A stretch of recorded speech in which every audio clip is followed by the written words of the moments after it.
Okay, lesson 91 on Workbook of A Course in Miracles. It's an interesting lesson because it starts out with the necessity to understand and begin to perceive what light is. Miracles are seen in light. And as you progress through the lesson, it finally gets to where you have to begin to recognize that you're not a body. And of course, the tie in with miracles are seen in light and the fact that you are not a body, at least you're not a body the way you've thought of yourself as a body. He says here, you need to be aware of what the Holy Spirit uses to replace the image of a body in your mind, because the body isn't anything but an image in your mind, and you're not an image of something in your own mind. You're actually something. And so what we get to is trying to begin to understand the attributes of what we are as created by God, not as a body, but in reality. And those attributes where he says, I'm not weak, but strong. I am not helpless, but all-powerful. I am not limited, but unlimited. I am not doubtful, but certain. I am not an illusion, but a reality. I cannot see in darkness, but in light. And of course, the tie-in is this. If you believe that you're a solid body and you're separate from things, then the miracle which reveals in light that there is no such thing as separation and that you're not separate from anything, and that the body is merely an image composed of ideas in your mind, that when your mind changes, when there's a shift in your perception, there's a shift in understanding of what you are. So let's put it this way, let's say it this way. Ideas that are in your mind that are making up your body image, when they're removed, are removed from the image that you apparently perceive, which is why healing can be accomplished miraculously, because you're not really affecting the body whatsoever. You're only affecting the mind that's perceiving itself as an image. And as your mind changes about what you're perceiving, the image changes as well, so that things can be removed from the imagery through seeing what you are in light, through the forgiveness that it was required in order to see yourself in light. I don't know if that muddied that up a little bit, but certainly this is one lesson that I would not want to reduce for anyone. The reduction of this lesson would be, in a sense, would take away your ability to be able to begin to perceive light, and would take away the ability to deal with the denial in your mind that's causing you to not perceive light, as Jesus says. Says to you, light is crucial. Light is crucial. While you remain in darkness, the miracle remains unseen. And it's referring to the miracle. The miracle of miracles is, in a sense, the fact that we've never left our reality. We've never been a body. We've never been anything that could be sick, get old, and die. And the miracle that removes the darkness from our mind, and therefore the images that we try to grow accustomed to because of the darkness in order to control the fear and the guilt are likewise removed from our mind, and we begin to see in light. And when we see in light, when our body's eyes perceive the light, our perception of everything changes, because light is whole, it's perfect, it's creative reality, it's understanding. It has the attributes of reality, of divinity, as opposed to the body having attributes of the making of the images, imaginary attributes that, much like the monsters You know, much like the monsters that don't exist except in our own mind, and we give them shape and we give them form in order to attempt to know what they are, other than just abject fear. The body is much the same way. In darkness, we have no idea what we are. We have no idea what we're looking at. So we make up these images in our mind, and we perceive the image where the image is not. The image is not outside of us, is within our mind. We are not solid. We are not, we are not images made up in our own mind based on the attempt to control fear and guilt. We're actually God created beings with the attributes of the Creator himself. We're all powerful. We're unlimited. We're not limited. I'm not limited. We're unlimited. And these are the things you begin to see when you see light. So to you, then, light is crucial. While you remain in darkness, the miracle remains unseen. Thus, you are convinced it is not there. This follows from the premise from which the darkness comes. Denial of light leads to failure to perceive it. It's very simple. Denial of light leads to failure to perceive it. Failure to perceive light is to perceive darkness. Now, the reason why I was talking about not reducing this lesson before is based on this particular little 2 sentences that I just read. Okay? Now, if you're not seeing light, if you're not perceiving light, if you're not perceiving miracles occurring, not rearranging concepts in your mind so as to pretend that you saw a miracle. That's not what I'm talking about, which is what many Course in Miracles students do. They attempt to rearrange the concepts so that the concepts can tell a happy story without actually changing their mind and in the way that they're seeing. So in a sense, they're just rearranging the deck chairs on the Titanic and hoping that this time when it goes down, the view is going to be peaceful and serene, when in fact, it's a view of death and destruction. You can't make shit into Shinola. That's an old expression. You can't turn shit into Shinola. No matter what you do, it remains what it is. And so, it's really simple. What Jesus is offering you here is the ability to recognize your own denial. And we all must come to a point in time when we recognize the power of our mind has been used in denial, and we have been getting the effects of that denial. And one of the effects of the denial of light is seeing in darkness and not being able to perceive light nor perceive the miracle. So if you're not perceiving the miracle, it's necessary to recognize that you are in denial of light. Because the recognition that you are in denial of light and you are actively denying the light restores the power of your mind to you and allows you then to come to a moment of truth about yourself. And in any moment of truth, the light is made available. Now, it's very strange that initially we begin to come to moments of truth through recognition of denial. We have denied the light. We fail to perceive the light. We fail to perceive the miracle that is all around us. We fail to perceive the miracles that take the place of all the grievances, and so we remain in darkness. Yet if we recognize that the failure to perceive the light comes from our active denial of the light, we've restored ourselves to the recognition that the power of our mind is still within us and is being demonstrated as we get the result of our thinking, albeit in denial.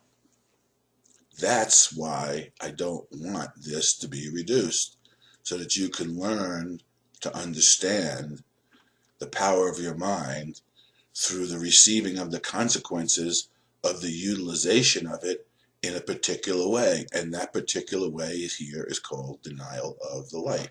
Leads to failure to perceive it. Failure to perceive it means you are perceiving darkness. And don't attempt to judge it. Don't judge yourself by that. Just recognize that you've been in denial. And in denial, the power of your mind is expressed as darkness with no perception of light and therefore no ability to see the miracle that is always taking place all around you. Okay? Failure to perceive light is to perceive darkness. The light is useless to you then, even though it's there, it's still there, it didn't go anywhere, it's eternal, as you are. You cannot use it because its presence is unknown to you. And the seeming reality of the darkness makes the idea of light meaningless. This is all a function of the utilization of the power of your mind. Don't deny it. Accept it for what it is. Recognize the truth within yourself by recognizing that you've been using denial to attempt to see. And therefore things have been hidden from you. What's been hidden from you is the fact that you're not a body. When you see yourself in light, you recognize automatically that you're not a body. There's a statement in the Course where Jesus says that your body is a collection of thoughts you hold and beliefs you hold about yourself. It's a collection of past thoughts that you keep together by not looking directly at them with the eyes of the Holy Spirit, through the eyes of light. And because they're in the past, all based on grievance, it seems solid, and therefore everything takes upon it, the entire world you see, begins to take on the characteristics of how you're seeing in denial, and therefore not seeing yourself at all. But the importance in recognizing the tie-in between light and vision and the fact that you're not a body allows the miracle to be reparative in every way. To repair your state of mind as to how you're thinking and knowing yourself, and therefore repair the image that you're using to complete this final sojourn in time, so that we no longer have to do this at all. Ultimately, that's where this is leading. The idea that once a lesson is learned, the situation in which the lesson is learned is no longer required, because you've learned the lesson and now it's in your mind. The integration of the lesson becomes part of the way you're thinking, and part of the way you're thinking alleviates you of the necessity to recognize yourself as having been a body in space and time, because as Jesus says about himself, he no longer held any illusions about himself or about the world. When all our illusions are undone, there's no room, there's no longer the necessity to learn within the condition of being an illusion. And in the condition of not being an illusion, you recognize that you just simply, it has no value, so it has no place in your mind, so you just move along. If you are not a body, what are you? You need to be aware of what the Holy Spirit uses to replace the image of a body.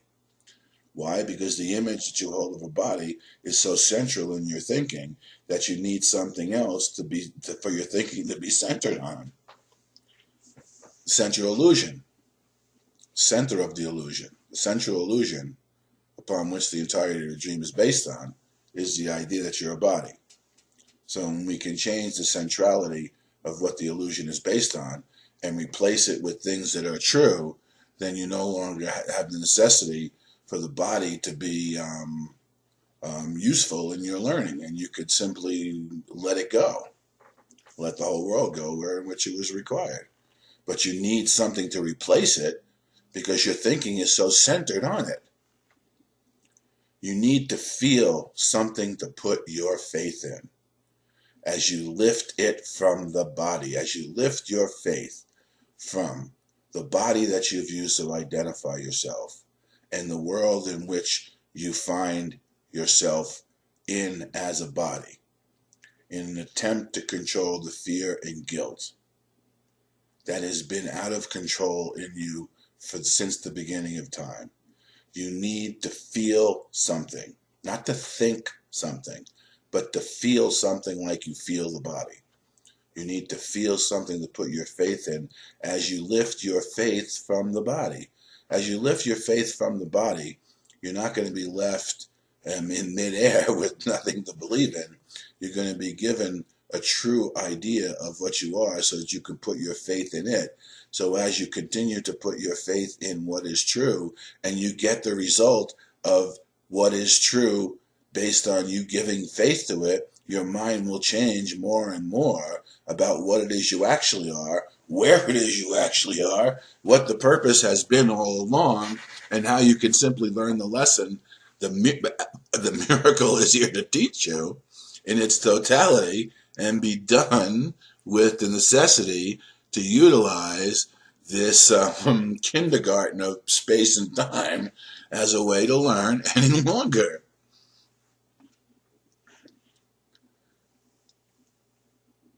You need a real experience of something else as you lift your faith from your body and you begin to put your faith in other ideas about the fact that you're unlimited, all powerful, you're strong, you're a reality, not an illusion. There is light, so you can now see.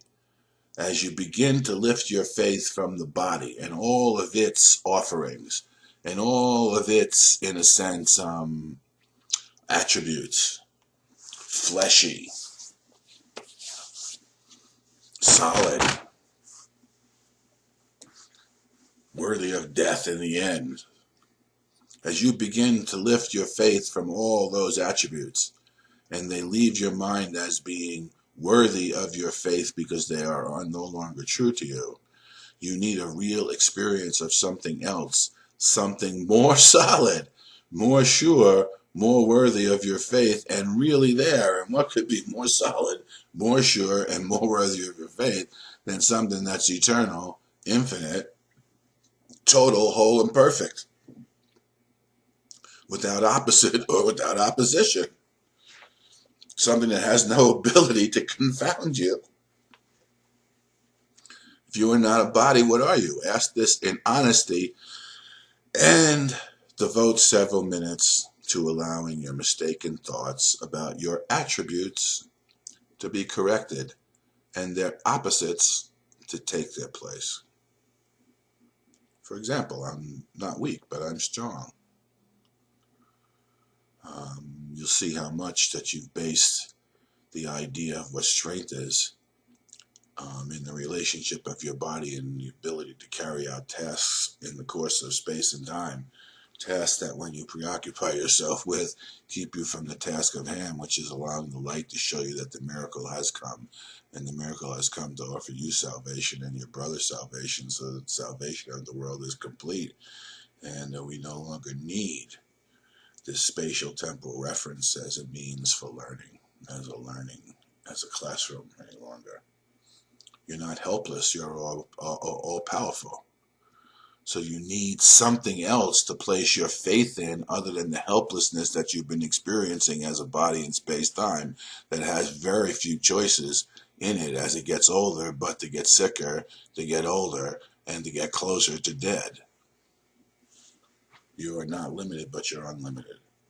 So these are the things that will begin to place off ideas that are free from comparison, ideas that are brought to you by what we begin to perceive in the light as we allow the light to show us the miracle that has come to take the place of the world of sickness, pain, and death.